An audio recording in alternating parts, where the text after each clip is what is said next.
What's good, Cowboys Nation? Welcome back to another episode of Star Chasers, Girls Talk Ball. As always, it's your girl, Cravin Cowboys. And as usual, I got my girl, Star, in the building. What's good, Star? How you doing tonight, sis?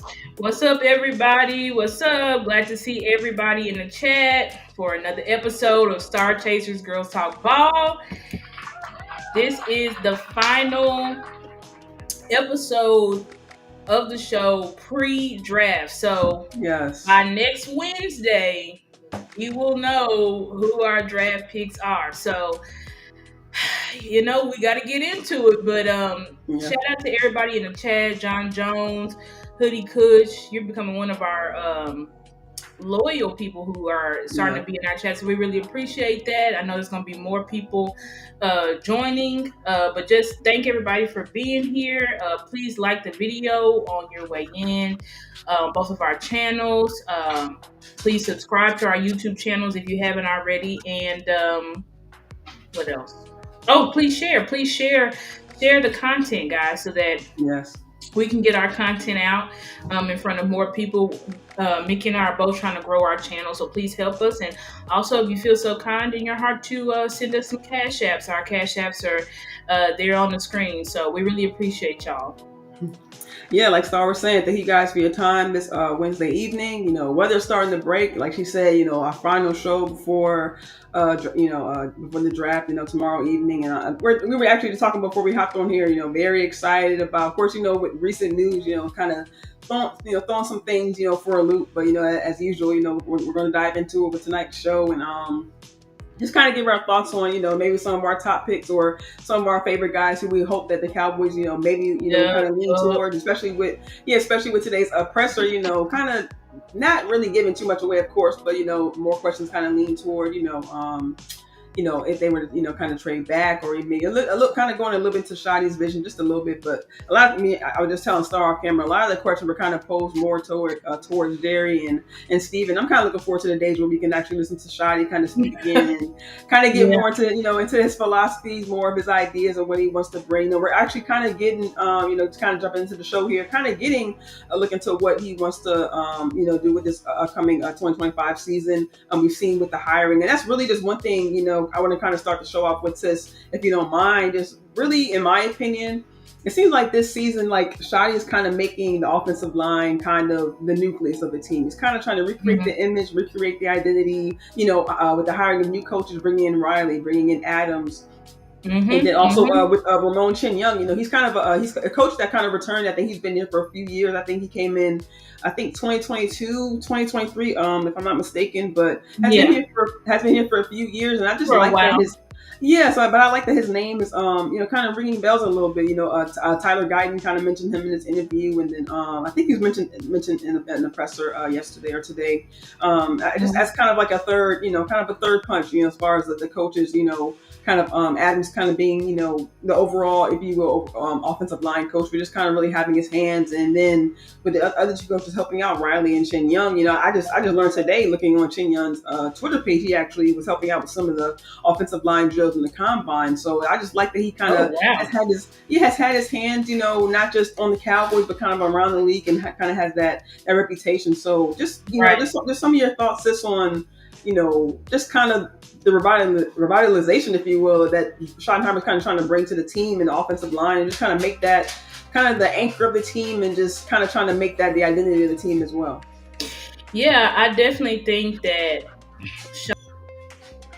Shotty is a coach that 100% believes in the power and the importance of the offensive line. I think any head coach should know how important the offensive Yeah, line is and how integral it is to the function of how integral it is to the yeah, function of the offense, right? And I think that Shotty definitely, from what we've heard from him and Clay Adams, Connor Riley, our new offensive line coach, is that they do want to have a physical presence and they do want to be able to dominate the line of scrimmage. The question comes to, well, how do we want to go about doing that? Because I believe from what 2021, 2022, 2023, we have had, now listen closely, we have had one of the most talented offensive lines. But and I'm saying this because remember 2023 we had three all yes, pros. Now I know people said, well, some people think that the Zach Martin all pro was a consolation prize because he probably, they don't believe that he should have got all pro in 2023. Well, I'm like, well, maybe he shouldn't have got all pro, but I mean, at the very least, Zach Martin was still, what's up, D what's Block, good, everybody? Enrico, Keystone, appreciate you. Zach Martin has, for about a couple of years now, have been starting to not be a demigod, but he was still one of the top Yeah, guards in the league. I think that, how he fell out this year, I think was shocking because I don't, we saw him slowly, but we felt like the rails came off this year. Like, it's just like, boom, I yeah, think that was shocking. But what I do think is that we've invested a lot into the offensive line. We were able to have three all pros, regardless if you think they should have got it or not, three all pros in 2023. But yet, remember in 2023, we were better pass blocking, but we were horrible at run blocking. We could not run block to save our lives. And you would think having Tyler Smith and Zach Martin as your interior players, your two guards, and you should be able to run the ball. But we couldn't run the ball at all. Then you go back a year to 2022, where we could run the ball. We were actually top 10 in running the ball that year. I believe we were eighth. We were ranked eighth in total rushing yards, but we were also 32nd in pass block win rate. And if we weren't 32nd, we were the yeah, bottom. Okay, because maybe we weren't 32nd. That's what everybody said, but maybe that's not true. Maybe we were just, toward the bottom, but we yeah, wasn't the bottom. Regardless, that we couldn't pass block. So this is what we're saying. Like, we've had these lines who there are the lines around the league that have less talent, but that were performing better. But we have to ask ourselves, well, why is that? Take somebody like Clay Adams, who was on his offensive line last year, besides Paris Campbell, not Paris Campbell, but mhm, Paris Johnson, who was a rookie. He was a rookie first round pick. But other than that, that was a makeshift line, and those guys were incredible in rushing. I mean, executing teach tape, executing the scheme that Clay yeah, put together. So that's why we could even take it back. Let's take it back for our own team to the '90s, to the Great Wall. Like, None of those got. Well, I think there was like maybe one first round pick, maybe one first round pick, maybe a second round pick, but majority of those guys, some of them were converted D tackles, undrafted Right. free agents, eighth round picks. Like, but what made them the Great Wall? Coaching, coaching, Absolutely. coaching. And I'm glad, and I think that you will see. Brian Schottenheimer has already, I feel like, established his emphasis on physicality in the offensive line simply by the coaches Yeah. that he brought in. If you look at the coaches that he brought in, you can see what he wants to do. That's why I think that we're going to be balanced. I don't think that we're going to be a ground and pound offense, but I do firmly believe that we will finally have a running scheme. We will finally have a running scheme, and that's something that we did not have for 5 years under Mike McCarthy. We did not have a run Right. scheme. Right, you block coaching matters. So I believe that the coaches, and this, like I said, there's good talent on this line. There is good talent on Yeah. this line. The talent simply just needs to be coached up so that they can perform to their full potential. I do expect a second year jump from Tyler Right. Guyton.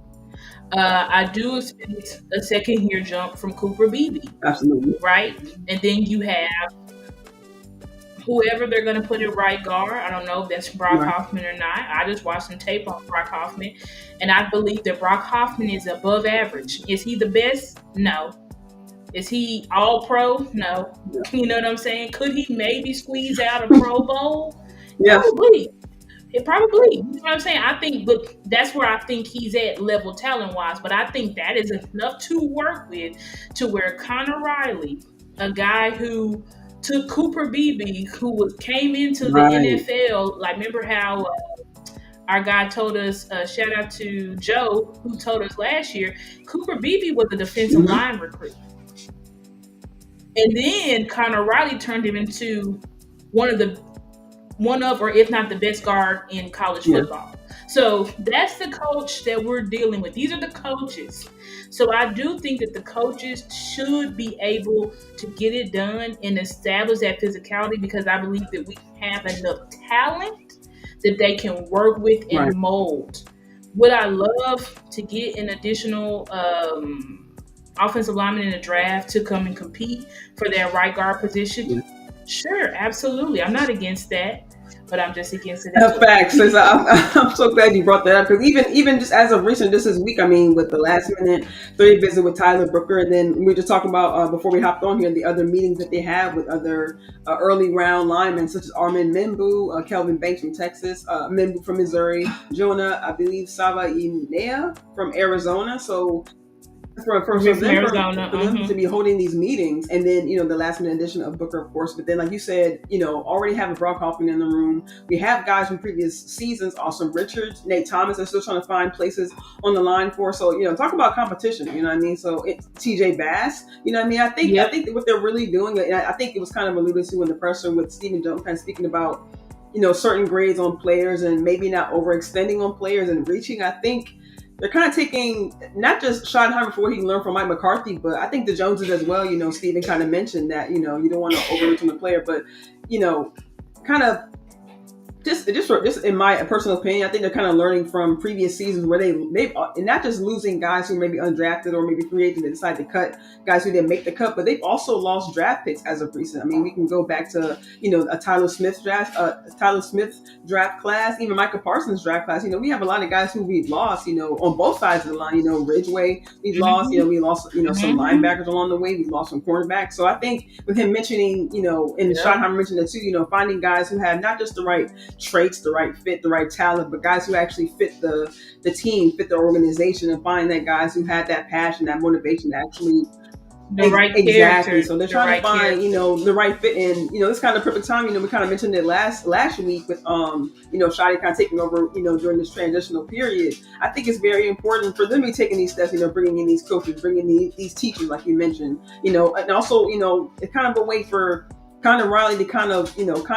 acclimate to the NFL as well. He kind of mentioned early on, when he first kind of came in, it was kind of a whirlwind. He's still kind of learning the terminology, learning, and Schottenheimer mentioned it too. He kind of said he kind of liked the disagreements that the guys were having about these players, about certain philosophies, things like that. Yep, You know what I'm he saying? So did I say think that he that. likes not necessarily the butting heads, but he likes the kind of the different opinions in the room, and he likes that. He likes the different opinions because it's basically like, uh, I know he's not here no more, but Mike McCarthy used to always say something that I agree with. He says conflict is Yeah, good. yeah, So because if you have conflict, you know what I'm saying. If you don't have a bunch of just yes men, absolutely, you can actually get to the right right, result, right? Because sometimes you may have an idea, but you can get counseled by 2 to 3 people and they're like, that wasn't a good idea. And then now you know that's not a good exactly, idea. So I think that, based off of what they've said, unless they're blowing smoke off our butts, which is possible, but, based off of what they said, they really are battling it out and doing their best to get on, and getting on the same page about these yes, grades. And Shadi had said, he was like, we've been arguing back and forth, but he was like, it does, we do feel, it's just, we feel that sense of gratitude when everybody finally gets on the yeah, same page. So I think that, they're fighting, they battled it out, but they are getting on the same page. And I do think at this point, they may not have their full board together. They should not by now, facts, Travis Smart. yeah, But I think that, I do think that they are on board. They are on board with what's going to happen in the yeah, first round, which we can talk about that. And shout out to new people yeah, in chat. Angie, what's up? My God, Ty Church, really yeah. appreciate y'all Keystone, being in facts, the chat. shout out. Yes, thank you, God. Lee Harrison, oh Lamont Graham, how you doing? Very glad to see y'all in the chat with Yes, us, for facts. sure, for sure. But yeah, you want to kind of get into the Cowboys plan, or do you want to play that? You said you had a clip from the press Yeah, I can play conference. Do that you real want quick. to It's play about a that? 30-second clip. I just wanted to show you guys this clip because I was asking Star before we dive into that. I was asking just to just kind of get your opinion, Star, and actually the chat's opinion as well. Just seeing if you guys believe that Jerry Jones kind of applied pressure towards at the end of the press conference, because it was right after Schottenheimer was asked whether himself and the other coaches as well will actually have a word and bringing some of these picks, some of these players. And right after Shoddy asked, Jerry kind of hopped in and said that these guys are, this is Shoddy's time. These guys, it's time to kind of speak up. So that's kind of want to play this clip and then see what you guys' opinion is on it. They're on the line, boy. This is big time. So put it out there. And so they know that if they can, in their opinion, do a better job as a coach. So if I were them, I'd be crying, I'd be jumping up and down, I'd be doing, and that's, and I get that. I really do get it. And this is their time to go. This is Shoddy. If Shoddy's ever wanted a big and felt like choking somebody or doing anything, this is probably, it ought to be his highest motivated moment. And I just feel like, and I'm not gonna say he was taking a shot at Mike McCarthy, but I feel like when he said, okay, if you feel like you can be a better coach, I feel like when he kind of said that, he was like, okay, not kind of taking the jab, but he's saying like, okay, I know you and McCarthy were close. McCarthy kind of helped you with your interview, so on and so forth. But he's kind of like, hey, if you think you can do maybe a better job, as a head coach, bringing your philosophies, you're bringing in your guys, we're gonna, allow you to maybe make some picks in this draft. We kind of gave Eberflus to help them out with, some talent there as well. So what's your opinion on what's your thoughts on that, sis? Do you think that Jerry is applying pressure this kind of early in the process with Schottenheimer, or is he just kind of because he did kind of say it jokingly kind of at the end kind of rounding out the pressure? So what's your thoughts on that? Yeah, I do think that Jerry does like. I think that the whole entire front office really likes Shoddy. I do feel that. I sense that even Steven, who's more of a clam ball, Right. and He does seem a little bit more we call open. him Rob. Yeah, he does seem a little bit more laid back Right, and joking and laughing this off season. right, exactly. Like he seemed more chill, and I feel like he really likes Shoddy, and I feel like uh, Shoddy is building relationships with him as well as Jerry, as well as Yeah. Jerry Yeah. Jr. And I think that you know, what it appears like to me from the conference is that, because what we were all scared of is that Shotty is another Right. puppet. He's just gonna be here control. Jerry just picked him because it was an easy pick. Jerry didn't interview anybody and stuff like that. But what I do see from Shotty is, and shout out to Big Game James because he's been talking about it like, Yeah. Libra gang, but he's been explaining that Shotty is a diplomat. Yeah. Shotty is a guy that he can be everything to all people. Hmm. You know what I'm saying? And that's something that Mike McCarthy couldn't do.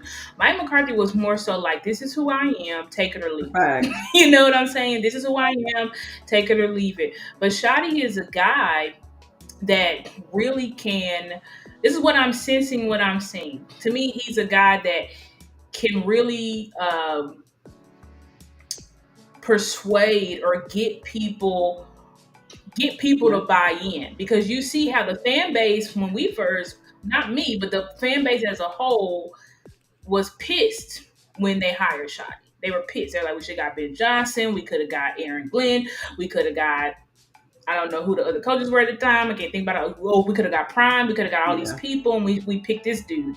But Shotty has won people over through his football knowledge. But not just his football knowledge. He said something at his first press conference. He said, listen, I'm a football guy. I know X's and O's. I know all of that stuff. But he was like, who I am is, I know people and I know how to build relationships. And that's what I'm getting from Facts. Shotty, is that he knows people. He knows how to build relationships. I'm observing how he is at the press conference versus how Mike McCarthy was at any press conference. And Shotty really looks Yes. comfortable up there. Like, y'all look, like the Shotty doesn't look tense. He doesn't Right. look off put by anything Jerry says. He doesn't look off put by Steven. He doesn't look like, like he's angry I don't sense that. You know what I'm saying? What I sense is a guy who's like, I'm good. Like, we're good. We're on the same page. Yeah. You know what I'm saying? Like, he's able to do what Yeah. he said he And I would think do. And then I think it's more, go ahead, I think they kind of started, kind of not. I hate to use the term open relationship, but even Will McClay has said it, numerous times that he's been open and honest about when he said in the presser today or yesterday, they said he's been open and honest about, what he wants from the beginning, the talent, up front about, about the run game, about the offensive line. You know what I'm saying? What the main problem with the team, and really not just the offensive line, but, both sides of the ball, offensive line, defensive line, stopping the run, things like that. So he just kind of made it clear where he wants to come in and change, his philosophy, little by little, just, kind of revealing what he wants to do, what his plans are. So I really think that kind of helps, not saying McCarthy wasn't, because, there were times where he was clear about what he wanted, signing players early. And so we can get, off-season plans going. But, like you said, maybe, they're a little bit more, more liking the Shotty. But you know what, with McCarthy, I think with McCarthy, it was more so after the fact that was the issue. Like, Mike McCarthy, instead of just being up front and just voicing your opinion, like, this is what I want, and being adamant about that, I think Mike McCarthy did the thing where he's like, okay, that's what you want, Jerry? Okay, let's do it your way, Jerry. And so he would do it Jerry's way, knowing that Jerry's way wasn't ultimately going to work. And then that's how he got power. It was a very roundabout way. And it seems like from Will McClay to Jerry to Steven, Shotty is not this roundabout coach. He's more so, this is what I want to do. If you're saying this, that's fine. But if I disagree, I'm going to tell you. Point blank, period. You know what I'm saying? Like, and I think that is what is winning them over, because it's clear. And I think that Shotty is ensuring that everybody is on the same page, rather than letting the front office just steamroll him and say, "No, this is what we're gonna do." Now, granted, we don't know, how the draft is going to shake out. But like I said, I do believe that they are on the same page now. I do think that they were warring it out, right? But I do think that they are on the same page about how they want to move forward.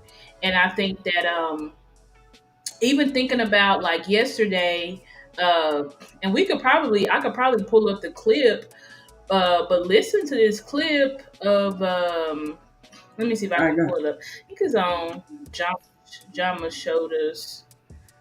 I retweeted it, but I think I'm gonna just go here. It'd be Yeah, while you're easier. doing that, everybody that's kind of came Uh, in, make sure you guys hit the like button, hit the share button. A lot of people joined the chat, and we're really happy to have you guys here. It's the night before the draft. We're very, very excited about what our Cowboys are going to do. Just going to give you guys our thoughts and opinions on, who we think, the Cowboys, what's up, what they should pick. everybody? It was good. The angry Cowboys fan. Yeah, Appreciate Stephen you, White brother. coming in. Y'all know who's Stephen White. But yeah, Important one for me and let's my read relationship this with our new right head quick. coach. But listen to this question. Obviously everyone got their And so it said Micah Parsons on why he chose to show up. Because remember, a lot of people are like, Micah's not going to Right, show up to right. voluntary workout. It's a big deal. So they're saying, this is Michael's response to why is he showing up for voluntary OTAs? Because y'all know last year he missed it, and then the year before that Mhm. he missed it. So why is he showing up now? So let me rewind it. obviously everyone got their perspective, but just talking to Shadi and telling me, the importance how it is to come and be there, and what he's trying to prove and show to the team. I just thought it was important, one, for me and my relationship with our new head coach, to understand where he's coming from and help him in any way I can to go on this run. So that goes to show, Shadi showed up to my event. Shadi's been around and trying to build relationships. So I feel like we're at the point where, if he asks her for me to come in for a couple of days to, first important for the leadership aspect and be around the guys and show face, and that's something I want to do for my coach and anybody. This is also So y'all can see from that clip that Micah is at OTAs, not because of the media or any Right. bullshit, or because the contract or whatever. Like, he's at OTAs, he said, because of Shotty. Shotty came to him Mm-hmm. directly. See what I'm saying? Like, Shotty came to him directly and said, I need you at OTAs. He said he's got a lot. Shotty said, I got a lot to prove this year. I'm trying to Mm-hmm. establish the culture. I'm trying to establish my leaders, and I need you Yeah. here. You know what I'm saying? And Micah honored that but he said first, he said, Shotty came to my event. Like, Shotty, since he's become the head coach, Shotty has been going out of Mm-hmm. his way to really build those bonds and relationships with the defensive players. Because remember, under Mike McCarthy, I've said it multiple times, there was a disconnect. It was like, yeah, Mike was close to Dak, but it's like, who else Go was he ahead, Cook. close Sis. to? I'm really glad you brought this Yeah, up. Go ahead, Cook, please. yeah. It's like, who else was he Right. close to? And it's like, if you want, exactly, Andrew, that's real men shit. It's like, and if you want um these players to play Yeah. for you, these players to show up, these players to do what you want them to do, you're gonna have to build that relationship. We go back to the 90s, and everybody says, like, I played because of Mm-hmm. Jimmy. You know what I'm saying? Jimmy and Troy are the two people that playmaker, Emmett, the offensive line, defensive players, they Right. all bring up. Exactly. He's got the players here, and that's what we need, because at the end of the day, it's the players that have to Mm-hmm. win the games. It's the players that have to win the games. And so you need to make sure, as a head coach, the thing with Mike McCarthy was, he was not a motivator. He could not get his team ready for the big moments Right. at all. He couldn't do it. Every single time we had a huge game. Not saying we didn't win no meaningful games, because yes, we did win meaningful games. I'm not saying that. But anytime we had a huge game, like, this is, everybody circled it on the schedule, we Yep. lost. We lost every single solitary time. And really, that's why the Joneses gave up on Yeah. Mike, because they gave him the keys in 2023. Yeah. They fired Kellen. They brought in Brandon Cooks. They brought in Gilmore. They signed people early. They did all the shit that Mike McCarthy said that he wanted. And what did he do with that? What? Please tell me, what did he do with that? Absolutely fucking nothing. To the point where you got the fans' hopes sky high. We fought, we battled, we the Right. second seed, we got home field advantage. We're thinking at least this year, everybody, including trolls, including what's his name, Colin Cowherd, everybody was saying the Cowboys should be at least in the NFC Championship, at least. And what did you do, Mike McCarthy? What did your team do? Total, complete, wet the bed. That to me shows me that you did not have control over this Right. team, Mike. Because it's not about losing. It's the fact that they went out there and they got their asses wiped up and down the field. And you can say, well, that was on the defensive side of the ball. You're the head coach. Correct. And the thing is, Mike McCarthy tried to act like I'm just the coach of the offense, and Dan Quinn's the coach of the defense. No, you are the head coach. And I'm glad that Shoddy is showing that he knows he's the head coach. So at the end of the day, Flus is great. He's, good Right. defensive coordinator, but he's not the head coach. So if he wants his players to perform, to be there, to show up as leaders and do all this shit, he knows he's got to do it. He's got to do it himself. And so I'm glad that he's taking the initiative. Jake Ferguson said the same thing. He said, I never had a coach that every time I'm in the ice bath, he comes and talks to me. Like, Shoddy is going out of his way to get these players to fully buy in. He's not good with just, oh, me and Dak are close. Right. Look at Boston. But Shoddy's not cool with, oh, me and Dak are close. We're good. Right. Nah. Yeah. Nah. And this is not me stirring the pot or throwing anybody under the bus, but I am wondering, why is CD not at OTAs? That's That is my one concern, because I'm like, CD, you was off last year, bro. Like, you was off. And that was mentioned too. That was I mentioned in know the press he's gonna- conference about them missing time last season. He said Dak was at, at every event he was supposed to be at. You know what I'm saying? Even CD, but he was holding out and so on and so forth. And that's a great point you bring up, Star. Like, where you got your contract this year. You're still sending out videos to be working out, prepping for the season. But I'm saying this. Well, where are you, big dog? Like, I really do want to know. Like, maybe he's just missing. And y'all know, boss. Y'all know. Boss is to go. We already shouted him out, but y'all know, boss. Y'all know y'all need to go subscribe to boss and give claps to boss too, because boss reached 9K, which is huge. Yeah. Hopefully he'll reach 10K, 20K, 30K. Keep going up. I've always tell boss all the time, like, boss, you should be the biggest. I always tell him that. So I'm so happy that he's grown to 9K, and hopefully throughout this season he continues to grow. But yeah, I just think that. Yeah. Oh, we were talking about CD. Yeah, I am a little bit concerned, and it could be though, because these coaches talked a lot about having individual plans and all of this stuff for the players. So it could be that they're like, "Hey, CD, we don't need you to come in. We need to work with the young guys. Like, you're fine. Doing your off season, whatever. This is the plan that we have for you. Blah blah blah." It's possible, but it just seems like everybody's here. But you're the only leader that's not there. So it does bring a question mark. This is not crapping on CD or anything like that. I'm just curious, because it's like Micah said, Shoddy came to him directly and said, I want you there.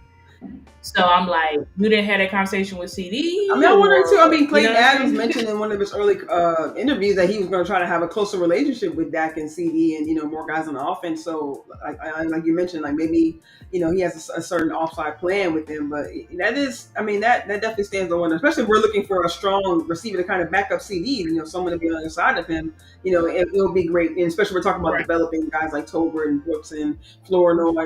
Mingo. It'll be definitely to be able to create their relationship, to be able to have that chemistry on the field. If we are going to be having to develop guys like Mingo and Brooks, we got to have everybody in the room. And just like Micah made a great point, and not just about his contract, not about leadership, but it's about learning the playbook. You have a new head coach, building exactly, a lot on the new head side of the coach. ball. new So, scheme. That's what I'm saying. Like there yeah. will be changes. There will be changes. Yes, but you So, would think you would really think. I mean, especially with the talk of Guyton mentioned it, Terrence Steele mentioned about the kind of the change of attitude in the offensive line room. I mean, you can only imagine how the wide receiver room feels with a new wide receiver coach. You know what I mean? So it's right. yeah, Exactly. Exactly. It's like, we got a new yeah, wide receiver coach, and it just feels like, and angry. I hope so too. Maybe CD, he just had already planned to do this just for the yeah, first week of OTAs or whatever, and he will be coming in it. But it's my hope that he comes in yeah, after the draft. I hope that he's not going to wait till training camp to come in. I mean, if he does, whatever, but it's like, I would hope that you would come a little bit sooner just to establish yourself as what I love about Micah, and we've seen the videos, like Micah is physically taking the D lineman under his wing to the point where he's having them yeah. train. Micah flew out his trainer that he typically works out with, I think, in Mhm. Philadelphia or Pennsylvania, whatever, and he brought him here.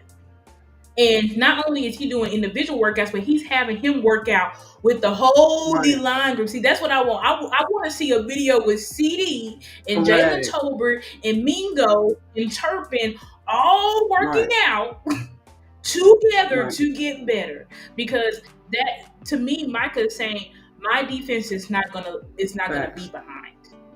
He said we don't have. He said I don't want to be behind. I don't want to start off slow. I And need to I hit love the that ground point because even Micah running. said that this is the first time I've ever been a part of something like this since I've been here. And he mentioned, about the change in the guard, D Law leaving. He didn't even say even while he was here, even he just wasn't talking about D Law. He said previous guys that were here. I was never. Well, he said that I wasn't part of something like that. Off season training, being a part of a group of guys training. You know what I'm saying? So I think you make a great point there that that speaks to his leadership. And that's a lot of guys that were depth. Even guys that they had just signed. You know what I'm saying? So it's I think that's really great that Mike is really taking that upon himself, and also to show up as well. He could be, he could be doing things he did in previous years. Not necessarily focusing on himself, but saying do like you said, training with his own personal trainer on his own time. So I just like that he's taking those guys under his wing, and I would hope, like you said, hopefully CD will be here after the draft, but. With Micah and CD having that podcast they had just an off season a year ago, you guys were just both talking about being Dax generals. You know what I'm saying? So I would hope that Mike will say, "Hey, CD, I'm here." Not necessarily where are you, but I'm saying, hey, we said Right. we're going to do this together. Yeah, On his where you leadership at? tips. So I'm saying, like you said, like you said, maybe it was pre-planned, maybe CD had other plans, but so hopefully we'll see them soon, especially with Yep. this new coaching staff coming in. So I love that point you brought up, sis. Yep. Absolutely. And I agree. I agree, Angie. Mozzie need to be in them workout videos. Yeah, Everybody needs to be everybody. This is what it's about. Like start yeah, building now. Start building now. Build the foundation now. So when it comes to training camp, we're pretty much just yes, practicing and perfecting our craft. We're not learning new plays. We're not doing. We're already on the right, same page because that's yeah, what's gonna take. That's what the championship teams yeah, do. You got to start early. You got to yeah, start early, right? So I think that but yeah, let's yeah. get into did you have anything left on that? If not, let's get Yeah, into yeah, our we pet can do our cats, pick at. and then we can do our Yeah. mock draft, and then we're gonna be out. And y'all see me tomorrow. I'll be on Right, the facts. draft Y'all show. gonna be cooking. I You see can't. me on That's the gonna be draft show. crazy show. I can't wait to see that. Yeah. But y'all see me tomorrow. I'm gonna be just taking shots. I'm gonna be so nervous. Like, Every time they mention O God line help us. for never talk about Cowboys, this you got this shot. All y'all, everybody on that panel got to take a shot every time they mention. Yeah, everybody take And a like you said shot. earlier, Yeah, so I'm shout out to serious. Boss, Like, he's in the chat. You know what I'm saying? Booker being a last minute 30 minutes a 30 visit. That's gonna be that was kind of crazy. I'm saying we talked about it a little bit earlier in the show, Boss. But I mean, shout out to you, shout out to the team trenches, and I mean, you guys make huge points about being able to keep up with other teams in the division because that's very important. Maybe other fans maybe have a tunnel vision of Cowboys hosting this Lombardi, but the first thing you got to do is get out your division. So looking at the trenches, looking at Philly, looking at Washington, even the Giants. I mean, that's kind of been their strong point as far as on the defensive side. So it's definitely important to be able to keep up with our division rivals. But yeah, we can get. I don't know if you have any thanks. particular position you want to go to, but I kind of went by what I thought was in my opinion position of need, and just some guys that I looked at along the way. He got to draft Yeah, I mean, you can just give your list. We can go, one by one. first person on your list, like go Okay. back and forth, and then, yeah, just Okay. do it like that. I think that, and boss, you're not putting a case on nobody. Y'all been losing bad all day. Him and we've been losing so bad all day. It's crazy. But either way, so I would say my first number one that I want us to draft, uh, undeniably, is Quinshawn Judkins. That is my guy that I'm like, last year I had two pet cats. I had Cooper BB, I had Right. Paris Lee Right. Fowl. That I said I want us to draft. So this year, like those were my two guys. I'm like, I want us to draft. Not I'm okay with draft, no, but I would want us to draft him. So we could get Quinshawn Judkins. Y'all know if y'all go back 2 episodes ago, we broke down the running backs and showed him all that type of stuff. So y'all Yeah. check that episode out. But Quinshawn Judkins is what I think is the all around back, high pedigree. I think I forgot what his exact stats were, but he's the only guy that his whole college career. I think that he gets like 13 touchdowns to 1,300 yards. Like he is one of the, or if not one of the most consistent. And also when it comes to the relative athletic score, the RAS score, he tested the best out of Yeah. all running backs. Yeah. And remember, guys, 3 fumbles and 800 touches. We need someone who keeps the ball in their hands. Yeah, 3 fumbles, 800 touches. Boss is in this chat because he always want to bring up, well, in 2014, we was good with Murray. Yeah, but at least what Murray had fumbleitis. At least we know with Quinshawn Judkins, he won't be fumbling in big moments. And that's the one thing I love. Because when I evaluate prospects, it really matters. I don't care if you have 15 sacks. I'm like, okay, you have 15 sacks against who? It really matters to me how you show up in big games. Yeah. And every single game I watched, Quinshawn showed up in the big games, had the best game in the national championship.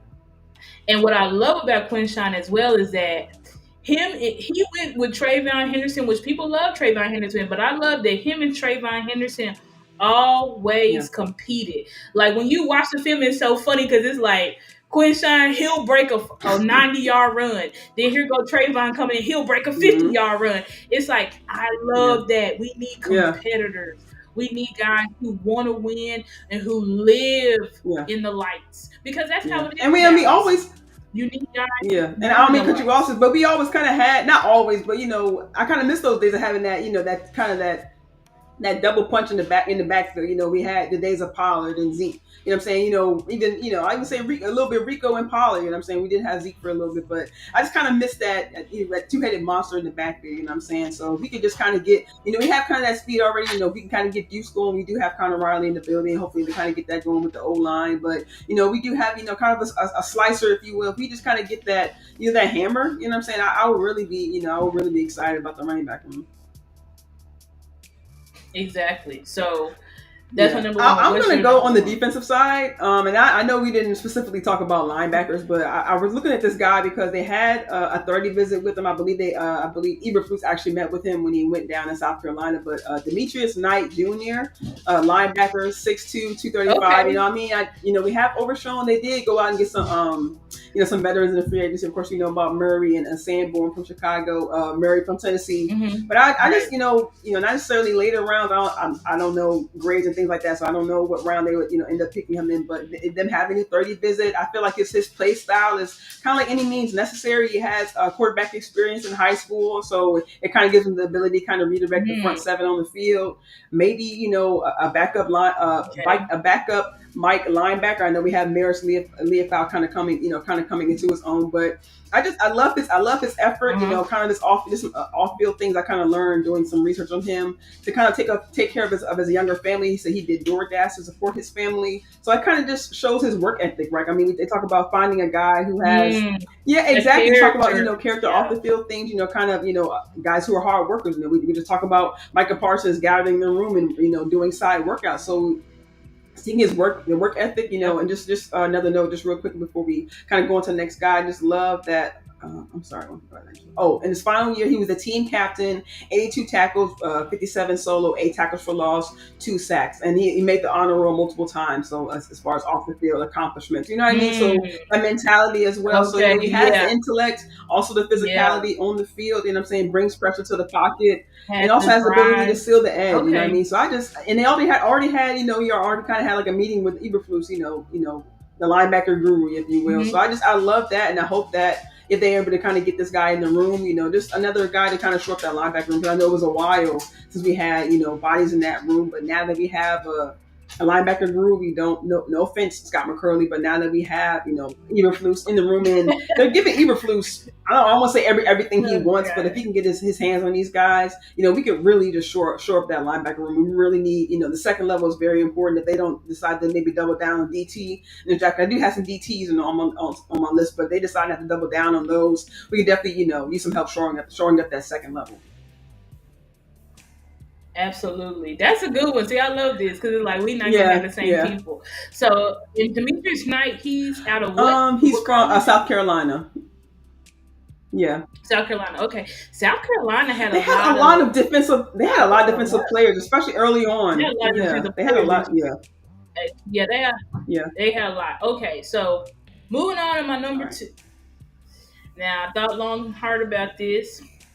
And I'm still okay with the other option. Actually, I would love the other option, but if I had to have my pick, if I say who's my pick cat for the wide receiver room, it's absolutely going to be Matthew Golden. Yeah. I love Matthew Yes. Golden. I know people not some people not high on him. Some people say he only had 1 year of production. Some people say he's just a CeeDee Lamb clone, but I think that he's Yeah. more than that. I look at Matthew Golden and I'm saying, and one thing that stood out to me from the games that I watched above all other prospects was the route running. And I feel like, before I watched Matthew Golden, another guy that I'm high on is Emeka Ibuka. I would love to have Yeah. Emeka Facts. Ibuka. I would love to have Ted. I would Yeah. love to have Ted. So this is not me saying I don't like these guys, because I do like these guys. And if we pick these guys, I'm going to jail. But I'm saying that but I'm saying with Matthew Golden, it's just he's my pet cat because I feel like this guy really comes alive. Just like Boss was saying, he said he loves players too that show up Right. in the big moments.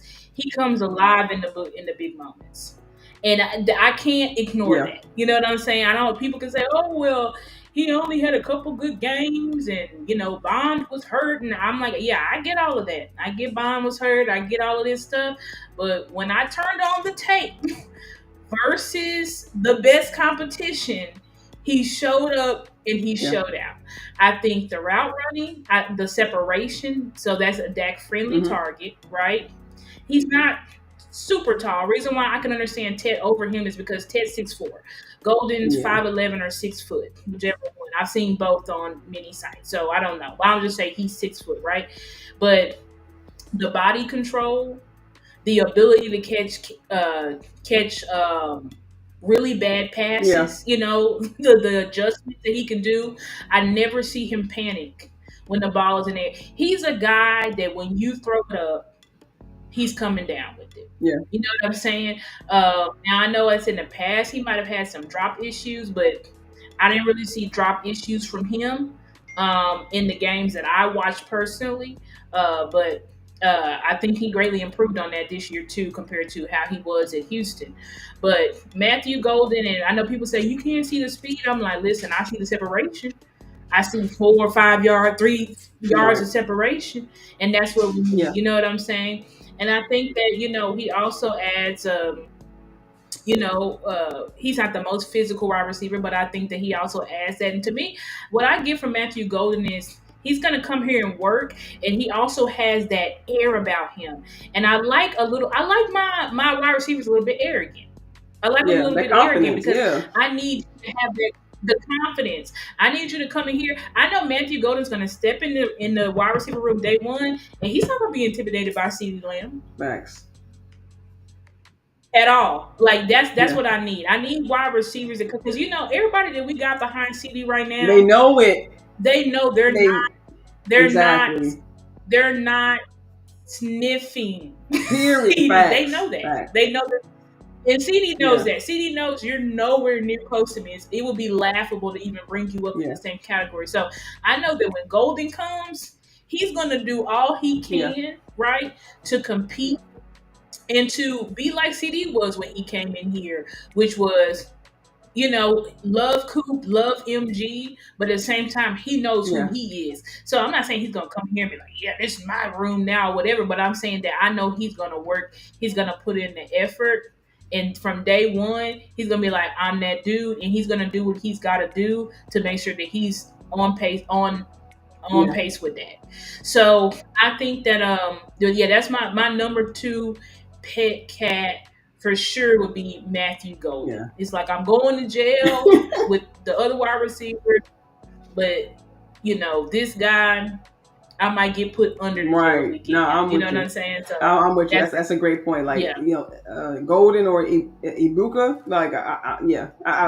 Even I mentioned earlier before that Ibuka was kind of similar to CD in some respects, but yeah, I'm not mad at that at all. You know what I'm saying? Two, and not saying he's CD Lamb, but two CDs on the team that we could develop into a near CD Lamb. Like, I'm not complaining. You know what I'm saying? I'm with it. Exactly. Yeah, We're not I'm with it. complaining. Exactly. And Okay, my so who's next your guy, number I saw two? Ty Church mention safety from Texas. I'm assuming he means Makuba. He was definitely, yeah, he was definitely Andrew high on this. He was Makuba. actually a guy I was going to mention. I think I mentioned him a couple weeks ago. He's definitely one of my pet cats. So I'll say him, but I'll mention another guy, another safety I saw, Malachi Starks. I think he's highly rated in this draft as well. And, Oh yeah, yeah, Malachi from Starr Georgia, from 6'1", Georgia. 197. I just feel like he's a Yeah. magnet to the ball. Like, he possesses the absolute, in my opinion, I call him the cheat code. I'm saying, I know there are not a lot of safeties who play, Okay. spy all the time. Who come down and play spy. But I feel like he follows the quarterback. He has a great eye for the pocket. I love his pursuit on the field. His closing speed is crazy. His ability to change direction. And like I said, I think he will make an excellent spy in the NFL for maybe running backs. I feel like he's a maniac around the line of scrimmage and stopping the run and has little problem disengaging from blocks. And he got hops. I love that he has no problem going up and reaching for the ball. We talk about our receivers possibly high pointing the ball, but I mean, a lot of teams go down the field on us. So we need somebody who's not going to get burnt. You know what I'm saying? That's when look for who can't track the ball. You Yeah. feel me? So I've seen enough of safeties, Yeah. quarterback really lost back there in the backfield. So I love his energy. I love how, like I said, I love how he comes downfield.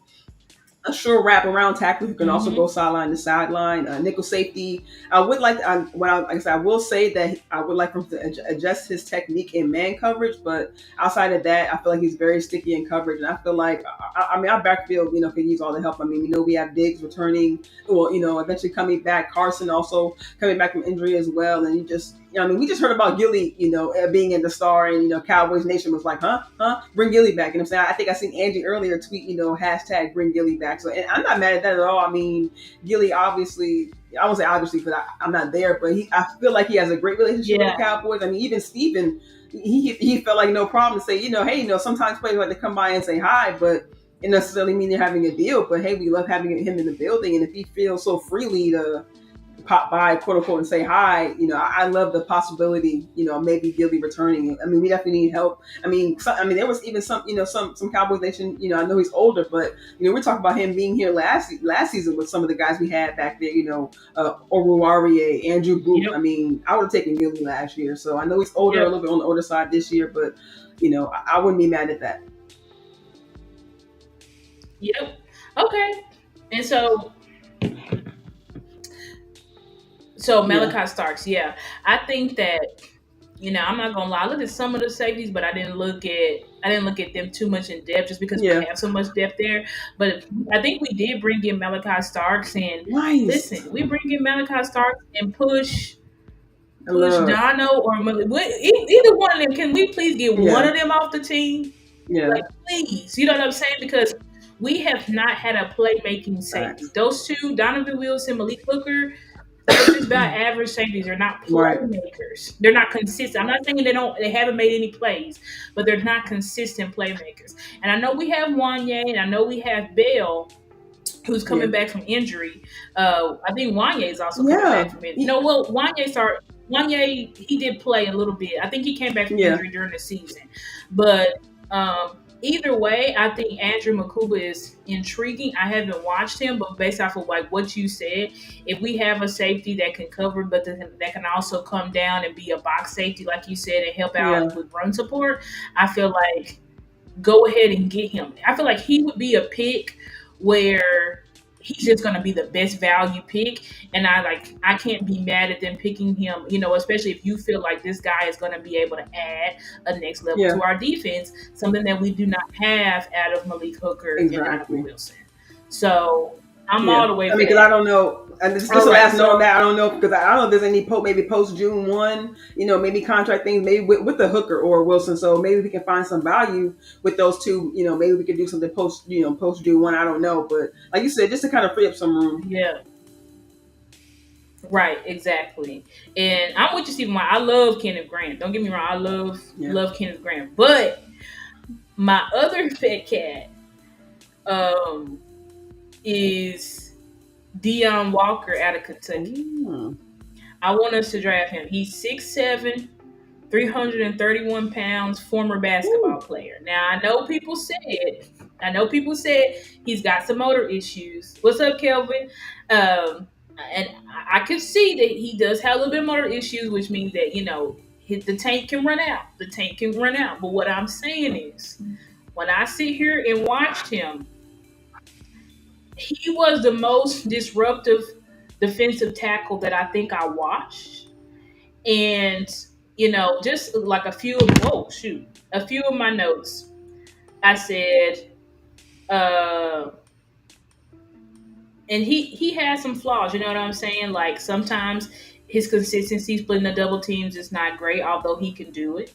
But I said destroys guard and gets pressure quick, causing negative play, very strong at the point of attack, not really getting pushed out of gaps, destroys 3 blockers. Wow.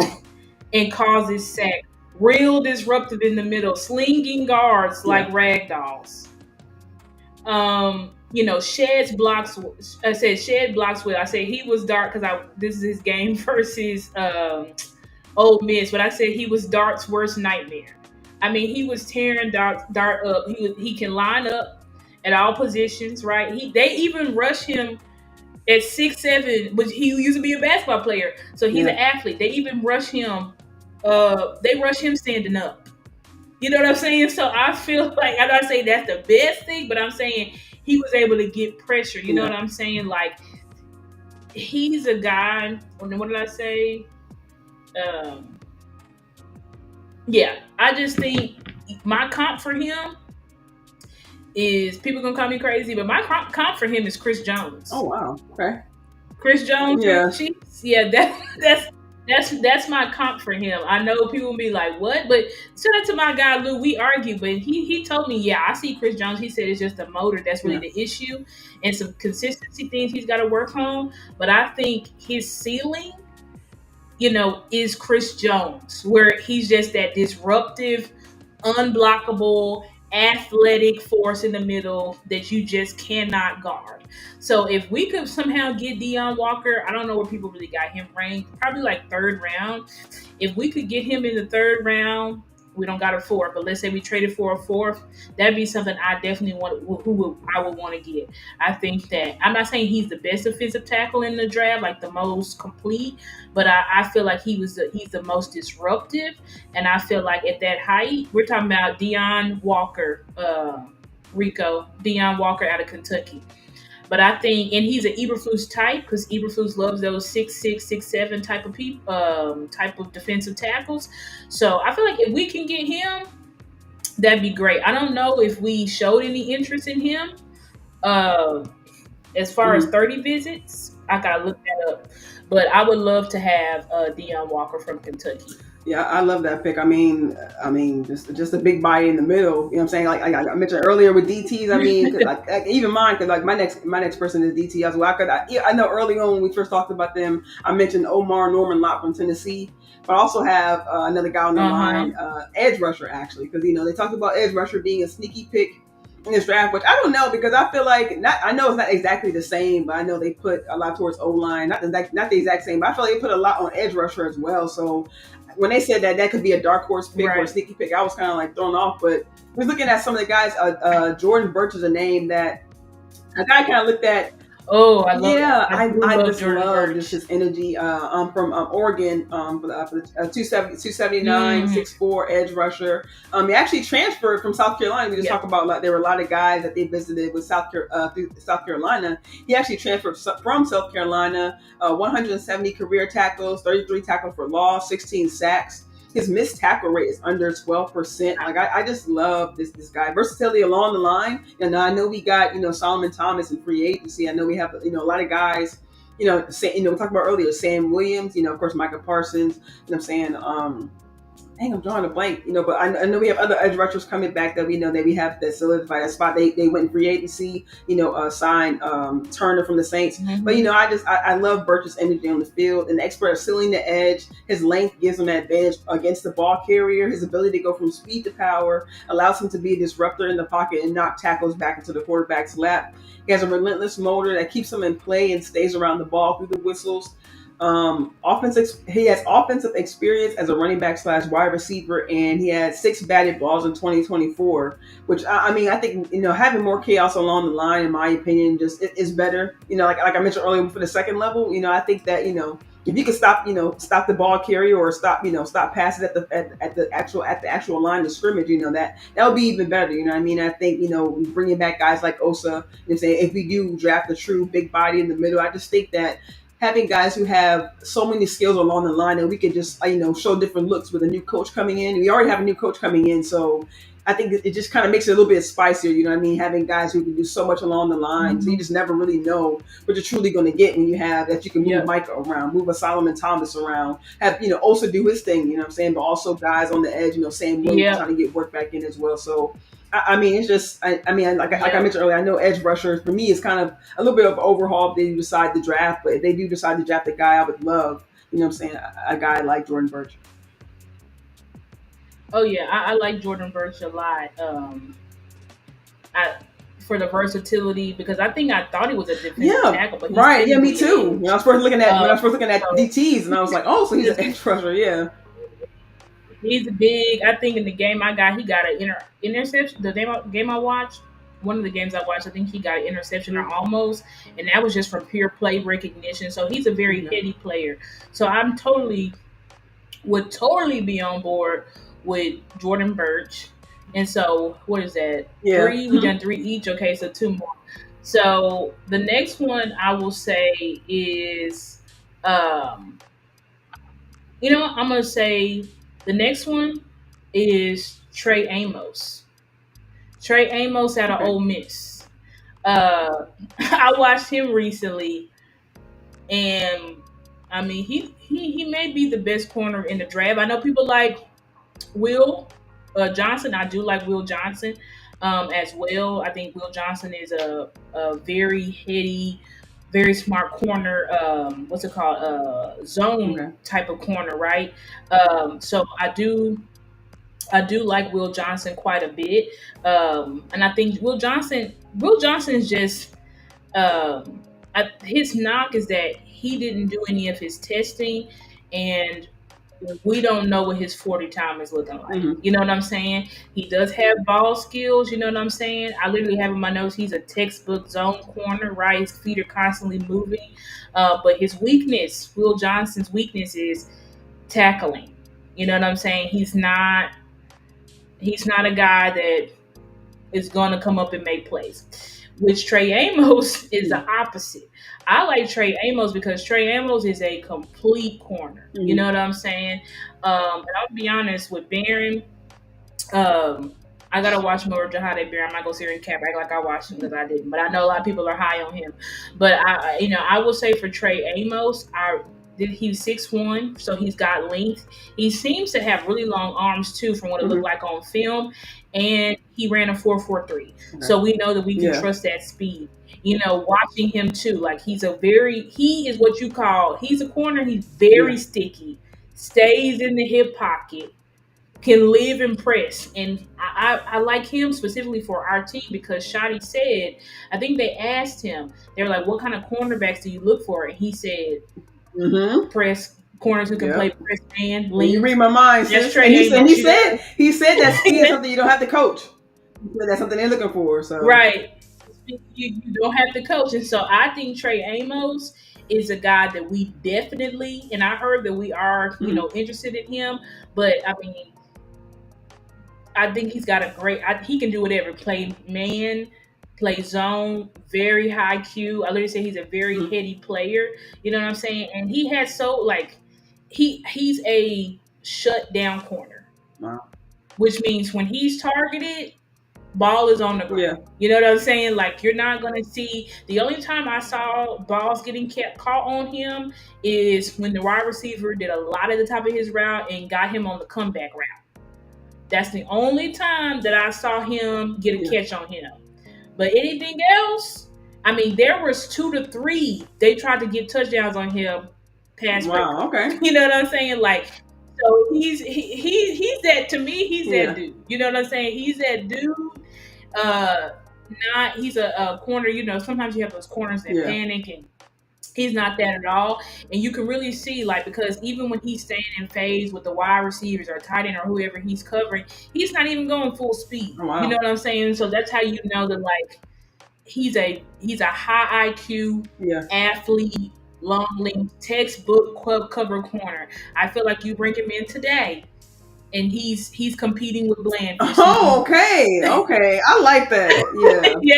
Okay. Yeah, I firmly believe, like, he comes in today, he's for sure better than Seaton. Right. He's for sure better than Seaton, unless he has some type of injury setback. So I know if he comes to this roster today, he's competing with Bland for cornerback. Okay.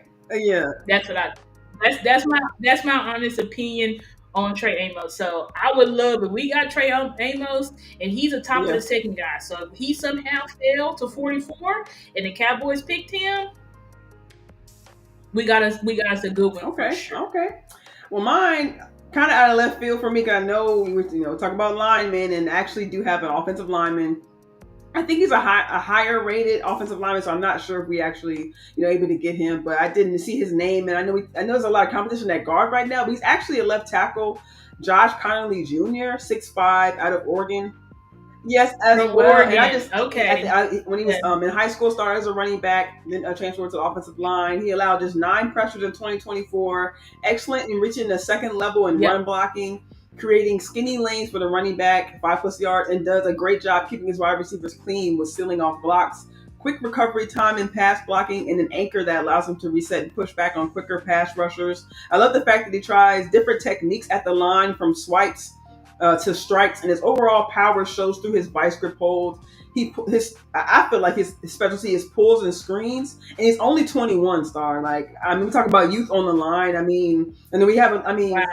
Just in my opinion, I mean, I don't think we have, that much depth at tackle right now. And it's just, I mean, I know we have Guyton. We missed some games. You know what I'm saying? That's like, true. he missed some games last season, and a lot of people were going around possibly putting Tyler Swift there. I don't want any more. I mean, I know I'm talking about the best 5, but I don't want any more musical chairs. Like, I want them to take the opportunity right now to pick, their best 5, of course, but to pick the 5 at those, certain positions, and to keep it moving forward. You feel what I mean? Right. So, I mean, and he has also, you talk about a basketball player, he has a basketball background. Like I mentioned, so he has great footwork in the phone booth. You know what I mean? So, I mean, especially those guys who are going to be on the island. I mean, we especially as far as depth. I mean, he'll have time to, to kind of progress behind the scenes. And when we've seen the time that Awesome Richards, Nate Thomas, we didn't really hear a lot about these guys, but I mean, we've been hearing that they've been kind of developing behind the scenes. So we kind of see, a little bit from them this year. But kind of just take me a guy like Connolly, or if he's highly rated, maybe maybe a later round guy. He has some other guys on the list, but maybe if he could pick up a lineman. I mean, just some other names I do have on the list. Another,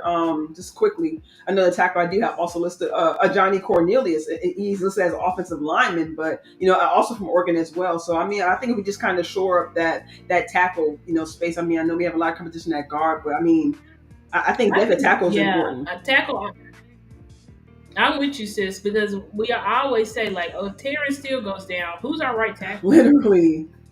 Like we don't really have depth. We don't really have Yeah. depth at tackle. The only one you can say is Alshon Facts. Richards, and we don't know if he can play right. We know he can play Exactly. left guard. I think they played him a little bit at right guard, but can he play right tackle? I don't know. I Right. hope so because I mean, if you can play both guard positions, you should be able to play both Hmm. tackle positions. But we still do need. I'm for that. I think that's absolutely true, and that's why I think that if we pursue an offensive lineman, we should get an offensive lineman that is versatile, that can Yes. do both. Because as much as I love Tyler Booker, he's amazing, phenomenal talent, hands down. But I think that he's a guard. That's it. You're not gonna move him to center. You're not gonna Yeah. move him to tackle.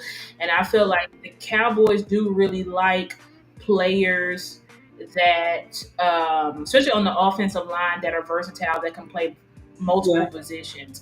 So that's why I think the Cowboys are likely to draft someone like a Kelvin Banks or, um, somebody like a Will Campbell if he Yeah. fail, or Armand Mimbo, these types of guys, which I love Armand Mimbo's film. But yeah, I think the Cowboys are more likely to draft a tackle and convert him to guard than drafting a Right. true guard. Or at least if they draft a guard, it would have to be like a guard center, or something like a lineman that has more versatility than Yeah. just your guard. Yeah. You know what I'm saying? But obviously, they are interested in Tyler Booker. I don't think they would have bring him in for a 30 Yeah. visit if they weren't. So they are interested in him. They are interested in Jonas Survive from Arizona and stuff like that.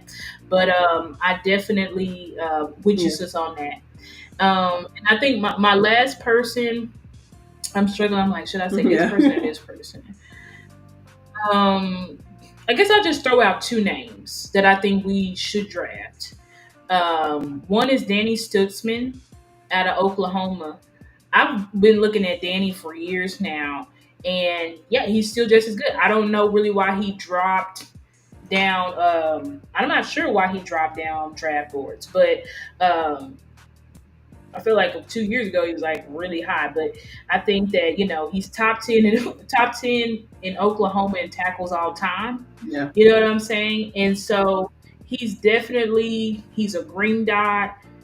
He's a true middle linebacker. So great block shedding, patient, which means he doesn't just like shoot the gaps. Some linebackers just shoot gaps and then they miss big. Then there's a huge run or something like that. He knows how to sift through the Hmm. trash, right? He's really hard to block. Knows how to set the edge, can blitz. You know what I'm saying? He's a sure tackler. He literally had double digit. Every game he's probably going to have double digit Yeah. tackles. You know what I'm saying? So Danny Stutzman out of Oklahoma, I would definitely take a look at him. If he's on the board somewhere fourth, fifth round, sixth round, go ahead and get him because that's a linebacker that comes in right now and is going to help you today. And I think that because he's versatile, he can do everything. Like I said, he's a true middle linebacker. Yeah, what's his name? Sweatsinger from UCLA. I have not watched him, but I do know that we were interested in him. I think like Flus met with Knight. I think he also met with Okay. Sweatsinger. I think he met with him individually. I think at his pro day or whatever. So he's possible to be a pick as well, a high pick. And then another guy that I like from SMU is Elijah Okay. Roberts. Um, I think that that's another name to look at. He's a local guy, so I really do feel like the Cowboys would likely, be interested in drafting him. But I think that he's a guy. He's gonna make plays. He's team captain. He's gonna force fumble. He's a power guy, so he's gonna force fumble. Can shed blocks. You know what I'm saying? Really good with his hands. Always looking to rip the ball. Yeah. You know what I'm saying? He can sink. He can rush sitting down. He can rush standing up. You know what I'm saying? Good with keeping contained. Doesn't get pushed off the ball. So that's another edge rusher that I feel like if you're kind of looking for like a D Law type ish, you know what I'm saying? But a guy that probably, I think he's bigger than D Law because they said he's 280 Oh pounds. wow. So he's pretty big. He also ran a 4.78. So to be 280 pounds and running, and the announcer in the game said he was 295. And and at the combine though, he was 280, 4.78. That's pretty good. for that Yeah. size. So I definitely think that he's an athlete and he's a guy that you can just add to in the lower rounds. He's a guy you can just add to the edge room that I think he'll help you out for sure. Like I feel like right now he's likely better than Peyton Turner right now. You know what I'm Mm-hmm. saying? So I definitely would take a look at him for sure. Elijah Roberts from Okay, SMU. awesome, awesome. Now, my last guy, I did have now I did see early this week that they did add James Pierce Jr. I love that they added him at the last minute. You know, I kind of favored him a little because he's from Tennessee, played with Tennessee, and I love the DTs that he played around. So James Pierce Jr. is kind of like my last guy, but I kind of want to add on a little bit to the offensive side because I did have a lot of defensive guys, but maybe just one final receiver that maybe on the smaller side, so kind of 5'11", 200 pounds. I'm sorry, Jalen Noel from Iowa, 4.39. Yeah, Whoa, yes, I like Jalen we Noel. talked He's earlier. good. Talk about speed. You know what I mean? Breaks arm tackles. Just a little bit here from my notes. 4.39, 40 speed. Fights for the ball and plays with intent. Breaks arm tackles and stretches himself to bend the corners. His route running is dynamic and his route tree is expansive. He has special team experience, which I believe aids in his processing on the field, which is super sharp. And with that, he averages about 21 yards per kick return. And his breakaway speed creates separation on another level, in my opinion. And I mean, you talk about playmakers, guy who can stretch the field, or even if we talked about earlier, these guys who have similar traits to CD. Maybe we kind of see CD maybe stretching the field. We talk about bringing a guy who can stretch the field. Maybe now, if we do bring in a slot receiver or someone who can kind of work more, kind of those, short routes, some of those slants, have a guy who kind of work inside and then, have CD, for stretching the field. So, just really just for me, kind of talking to myself, I don't want to talk myself out of these guys who can bring something to the team just because quote unquote we have CD. We could use CD in other ways and then kind of bring these other guys along. You know what I'm saying? So Exactly. I would love a guy like I would love a guy like Jalen Hmm. because of that, because of the speed. That breakaway speed I think is very important because these last couple of years, you talk about, guys being able to get separation, and really, not saying Turpin has been the only standout, but Turpin, sometimes can get that separation. So, I think, that helps. And I love that, I don't know if he's put necessarily an emphasis on it, but I love that shot he is talking about speed. Because I think, that point Right. of separation and these guys being able to make plays, can play into that. And I don't know for sure if maybe, guys like Mingo, Brooks, Flournoy, they necessarily have that speed factor. Like maybe they can high point like Brooks can high point the ball. Flournoy Right. is High point, physical. but it's like Yeah, you know what I'm like saying? And Tolbert, you're fights right. for the ball too. He can stretch the field at times, but I think we need a guy who can do these things for sure. CD can stretch the field. Turpin can get separation. If we can bring guys who can do these things for sure, and then maybe we can try to find strength in these guys that we do already have. But I think it would kind of shore up the room just a little bit more if like Shadi mentioned, kind of bring in a guy who has that speed factor. So yeah, Jalen Noel was definitely a guy, I'm saying, who I looked at kind of his film and it was like, man, like, I would love just a guy like that who kind of bring that spark, a guy who can, especially if, cause I don't know what they're going to do with Turpin right now. I don't know if they're going to use Turpin more offensive side or if they're going to keep, I know they're going to use Turpin sometime on offense, but we don't know for sure what his role is going to be. So I just, Right. just want, a for Right. sure speed guy who can, create those plays.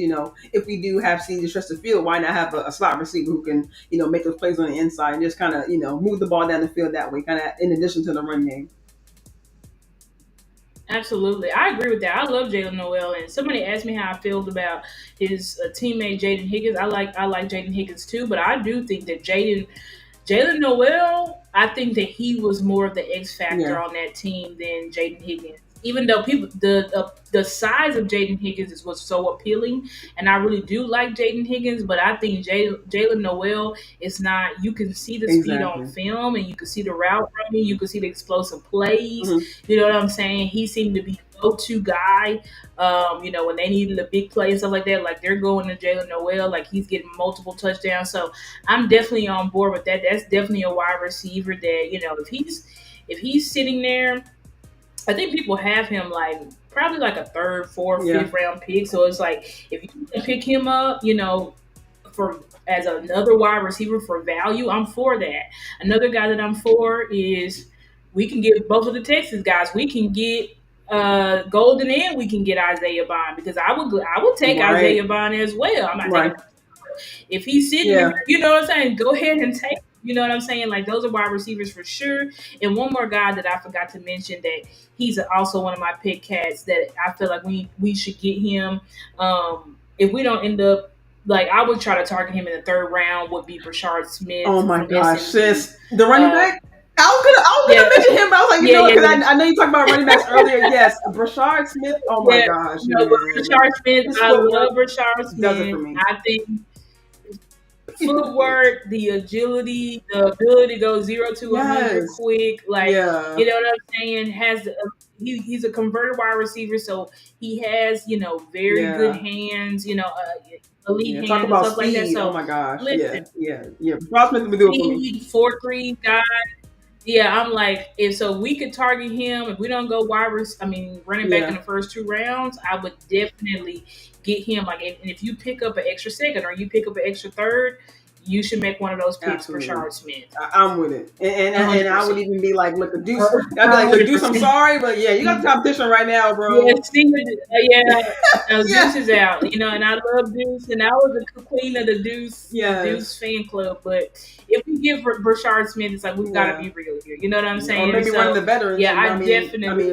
maybe Sanders could be out, and maybe keep Deuce to see what he can do. But Yeah, exactly. I probably would get rid of yeah, the veterans first before I get rid of Deuce. But I'm saying if they did cut Deuce, because they're like, listen, we yeah, got Brashard now, yes, I fact. understand because Brashard is he's also taller. Deuce is like five Yeah, eight. You know what I'm saying? So you got a taller target, former wide receiver. So there's a lot of cool things that you can do with him outside right. out the backfield. But he can also run the ball, not just outside the tackles, in Hmm. between the tackles. He's a patient runner. Like I said, 0 to 100. I Yeah, love him. I love Rashard Smith. So if we could get him, I'm facts. fully on board with that. But with that being said, I think we should go ahead and get into our Yes, let's mock do it. Let's draft. do it.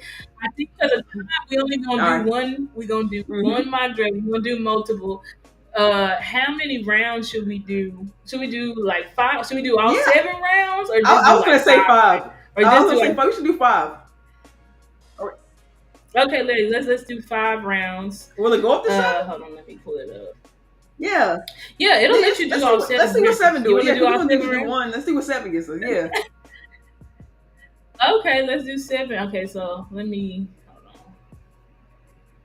I gotta get out of here. I thank you guys for rocking with us. I think we really had a fire show for you guys tonight. I think Yeah, this was a yes. great show. I appreciate Yeah, y'all thank so much everybody. Yeah, for coming rocking through. with us. Angry coming through. Boss came through. You know what I'm saying? Like our regulars coming through. Exactly. Angry Boss, we appreciate you. All the content creators, but all are just follow Angie and Yeah. Rico and whoever else, Jack on Right. Stephen White. Filthy and Stephen Yes. White and Yeah. everybody, Hoodie Yes. Kush We love and y'all rocking with us tonight. Keystone Yes, was in facts. here. We appreciate all y'all. We miss y'all. And Kelvin came in, Lee Mm-hmm. Harrison. Trying to make sure I'm not missing anybody. But Ty, oh my God, Ty Yes. Church. Ooh, yes. Literally all of y'all, Jameson and Facts. Taylor. Like we really appreciate all of y'all being with us. And if we miss y'all, we apologize. Charge it to our heads, Right. not our Right. hearts. Nation. But okay, so we're gonna do 7. I feel like we should go fast because slow is so. I tried it out earlier. It's so slow. So I'm like, All right, bro, bet. but yeah. So all right, guys. So we get into the draft, and y'all can give y'all's input as well. You know, what I'm saying we'll be looking at the chat, but let's go ahead and get into it. All right. So here we got some Okay. trades. So it's saying, do we want to move to 23? And then get pick 54, and then next year's second. Ooh. Pick 54 is what? 54? Is that still second round? 54. I think so. I think 54. Yeah, I think 54 would be like bottom of the second, right? That sounds about right because that's what I think. Yeah. Okay, so but 23 is a bit low. But they saying, okay, you give us 12. And we'll give you 23 and an extra second round pick and a second. What's 149? 149 is what? Fifth round pick? 6th round? Possibly. I don't know. Can you look it up? I don't know. Yeah, see what rounds. I think 149 would be like in the 5th or 6th round. But let me see. What? Whoops. Pick is. Let's see. Oh, is before in the NFL draft. Yeah, it's a second round pick. Okay. Yeah. When 149, the pick is 149 in the NFL draft. Yeah, that's a 5th round pick. And then let's look and see, they got another trade. Okay, this one's better to me. Ooh, yes. Because we only move down 4 spots and we get second round. We get a higher second round.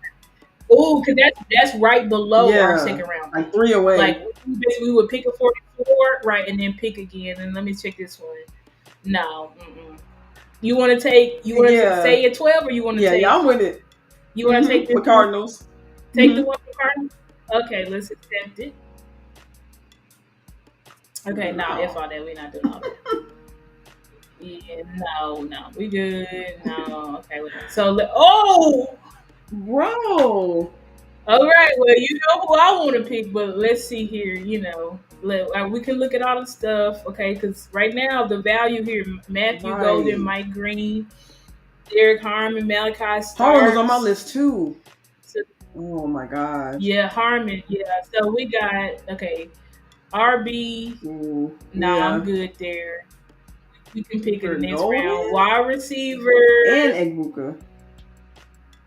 Yeah, and Egbuka. Then I'm not picking these niggas. But we could look at it. I mean, Tyler Booker's there, but it's like, I'm not picking it.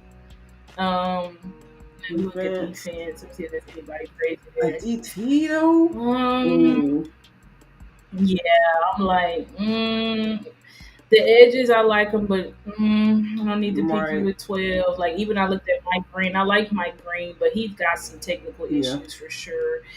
I didn't like, people like Jahad Campbell. I hate this one, but there's always a random guy everybody loves that I hate, so I'm not surprised. Then the safety, so it's like, what you think since Matthew goes? I'm not mad at the receiver, like either Golden or Egbuka, and I like Golden.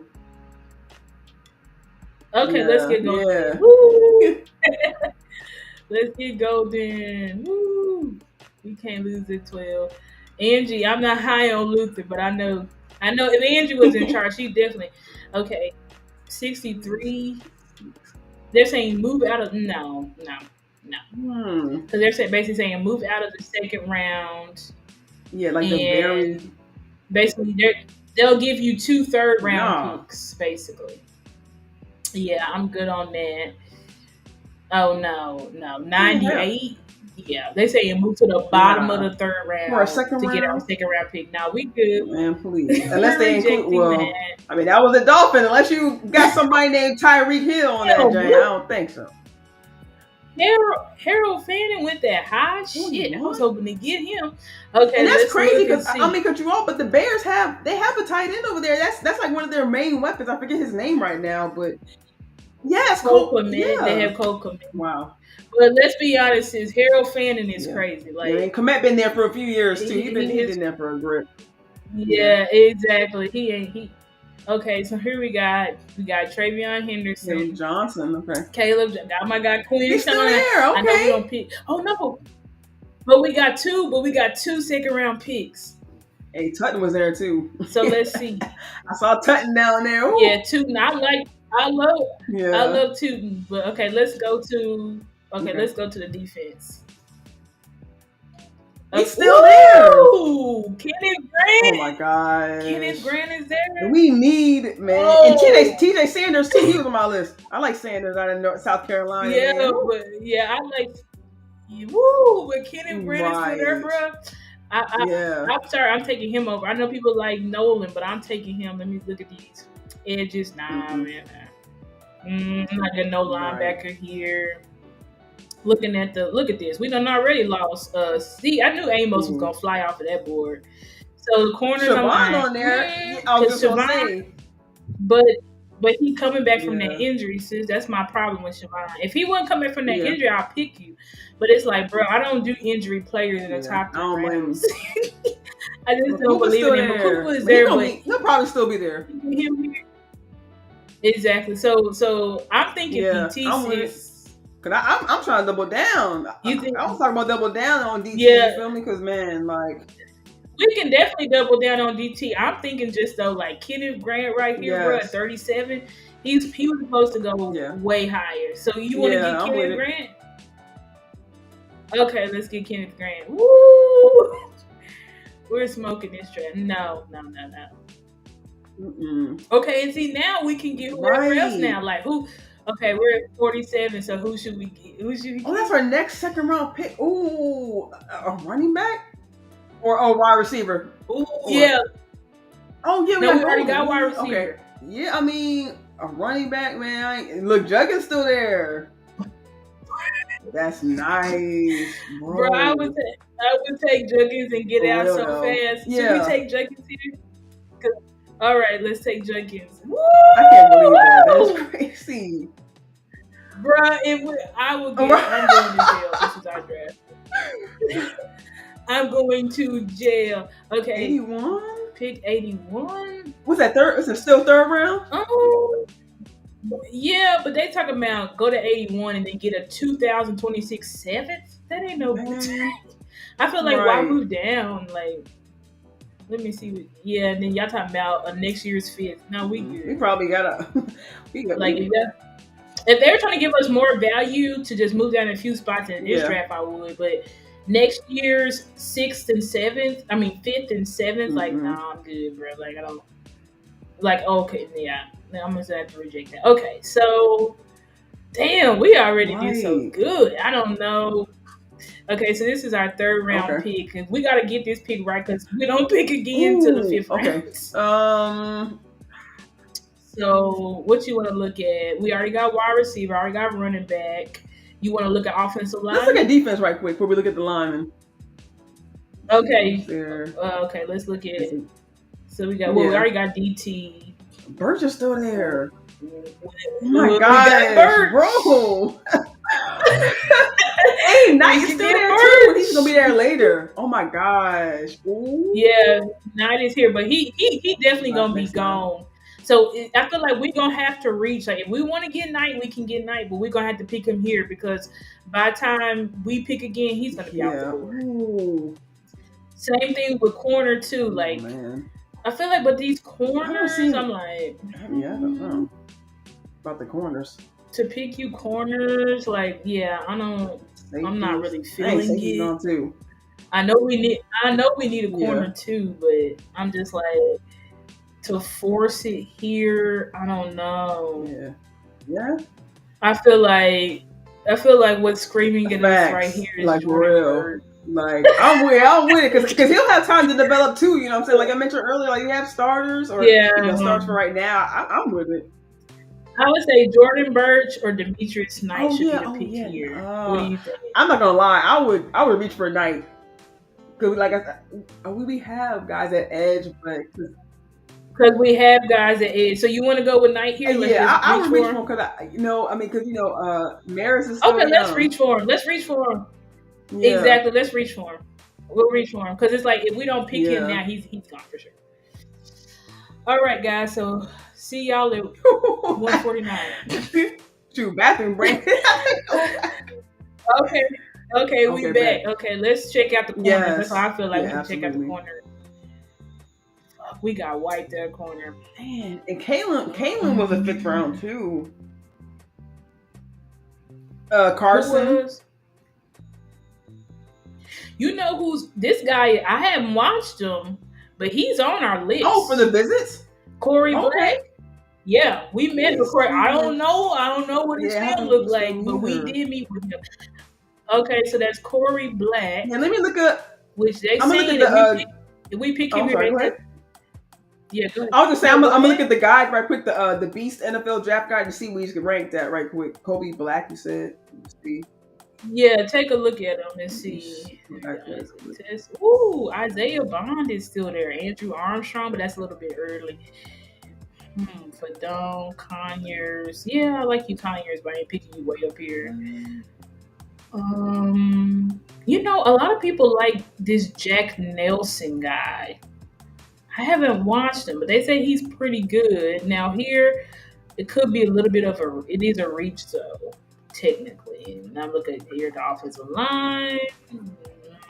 Don't love any of you guys. Yeah. So we look at just value. Jamar Caldwell, Corey Black. He's only 22 with 3-year starter at Oklahoma State, outside corner. You think we should take him? We had looked. It's okay. We haven't looked at it, but I just feel like we need. It says he's tall. It says he's tall, long corner who matches up well with size. How tall is he? 6'2"? 6 foot, 192. 50-year senior. So let's just take him. He's 22. You said. Okay, let's take him. I feel like he was on the 30 visits. Guys, we haven't watched him, so we don't. It says durable, started 38 games, and has a solid tackling strength and one lower on ball carries when driving downhill. Right. He could be our next blend. So, and that's what we need. We need short tacklers. So and also guys who can stop these builds. Absolutely, we do. Okay, now we look at these running backs. Devin Neal is here. Andrew Armstrong is there. We want to double dip at wide receiver. None of these tight ends. Jack Nelson is still there. I feel like maybe we go Jack Nelson here. I'm all for tackle depth. We need an offensive. We need let's go get Jack Nelson. Let's get Jack Nelson. We got for sure. Okay. Okay, what's next?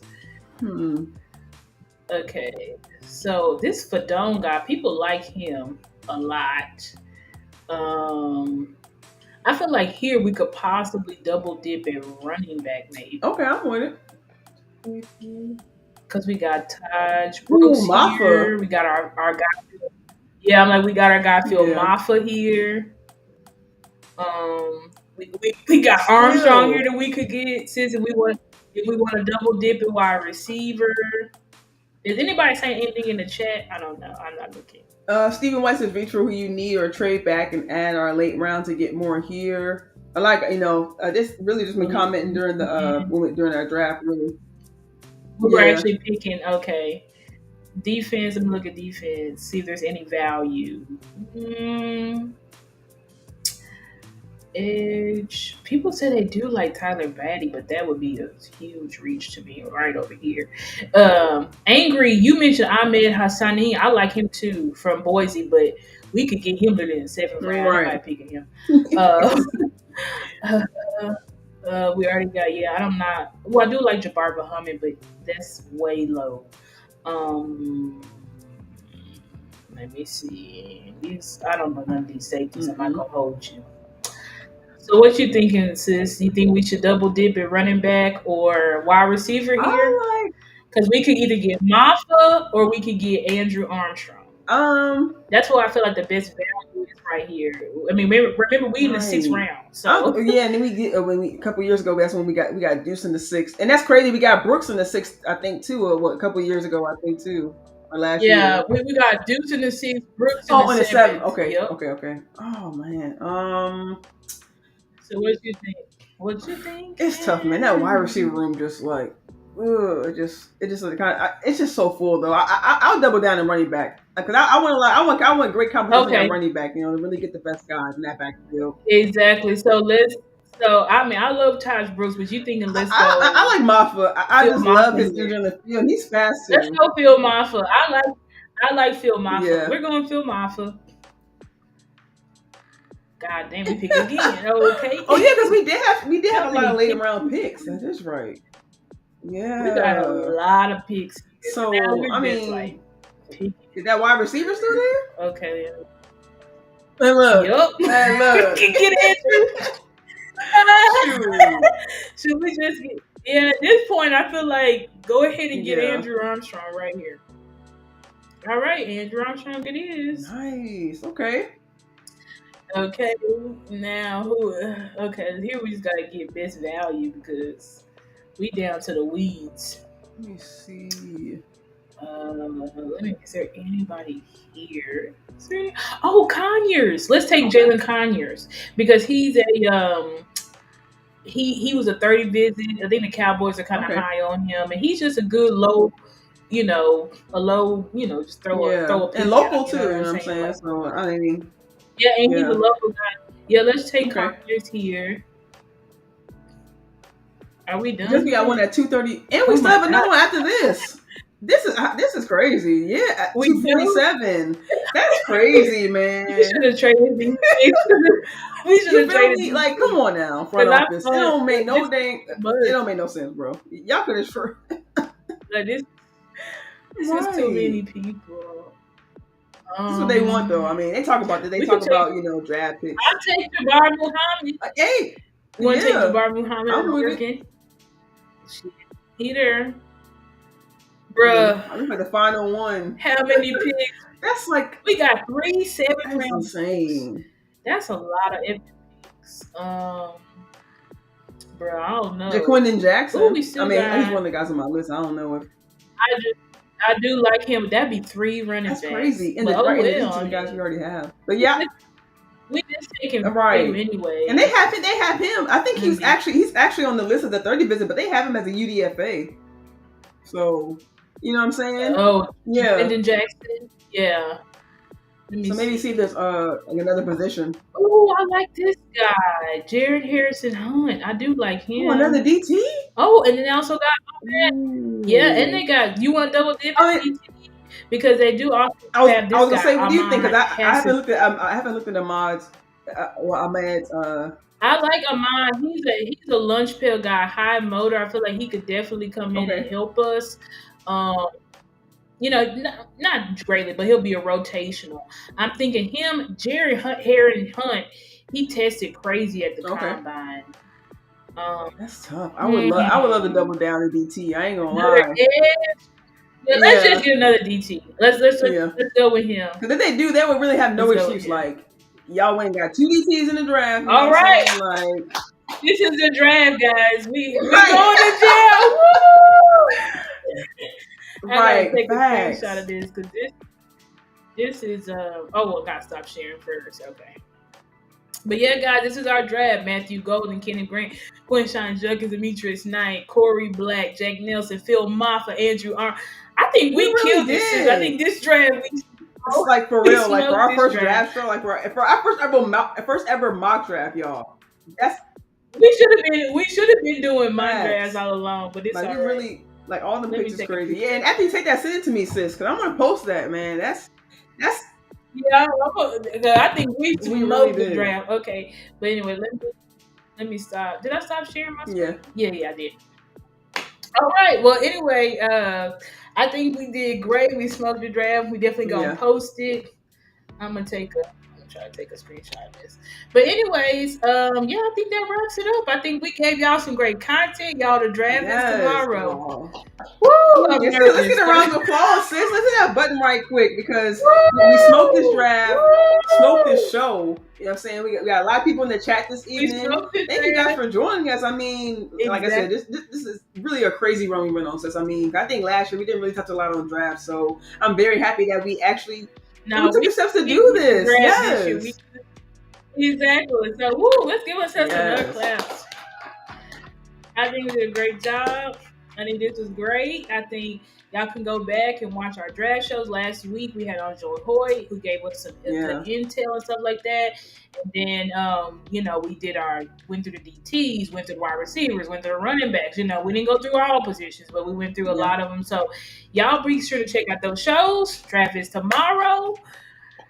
So we just, I'm hoping, I'm praying for the best. You know what I'm saying? I'm hoping the Cowboys, because it's like, bro, if we hit on this draft, this could really like this is a very important time. Like Cowboys Nation, and we talk about this a lot on these shows. Like this is the transitional period for the 2025 Cowboys. Like new head coach, essentially new coaching staff. We do have some guys who stayed around, but new coaching staff. So I hope these owners take it serious that it's really a vital time right now. You really can't play around like that. Like really, when you talk about new journeys, new step, like this is where you make the most important decisions that really have an effect on the future. You know what I'm saying? So hopefully our veterans, the young guys, and like we talked about earlier, get CD back in the building, get of course Dak, our leaders, Micah back in the building, gathering up these young guys who can take them a little bit. And just one more point, I love the fact that Tyler Smith is taking it, kind of holding it personally too. I mean, he spoke about today in his interview, speaking with Zach Martin, saying that, hey, you're the next guy up. So I love that, I think we talked about it last week, these new leaders kind of be merging on our team and just hopefully be able to take our Cowboys to the next level. So like Sis said, thank you guys for joining us this evening. You got any final words, Sis? No, this the draft is tomorrow, so y'all, we need to pray. We need to get in agreement and pray that we do the right thing and we get the right picks, because this is pivotal. Like Sis said, this is a pivotal moment. But y'all know, before y'all leave, please like the video, like the streams on both of our channels, Mickey's Cravin Cowboys, mine's Stargazer Sports. Please donate to our Cash Apps, which is there down there on the screen. Please share and please subscribe to us if y'all haven't, and be on the lookout. We're gonna be Mickey's not gonna be on there, but I'm gonna be on there. I'm sure Mickey gonna be in the chat and stuff like that. So we're gonna be in there for the draft tomorrow, guys. So I think draft starts tomorrow was 6. I don't know. I gotta get with Boston, see when we actually start. But we're gonna be on there, y'all. So let's pray, like Angry said. Let's go Cowboys. Let's go Cowboys. Thank you guys for joining us. Yes, appreciate you guys. Have a great night. Make sure you guys tune in next week. We'll be back. We love you guys. Thanks for spending your evening with us. Thank you, Sis, for your time. Really appreciate you doing this show. I really love this time with you, and I can't wait to keep going forward. And I'm very excited for the season to get started. Thank you guys for everything. We'll catch you guys next week. See y'all.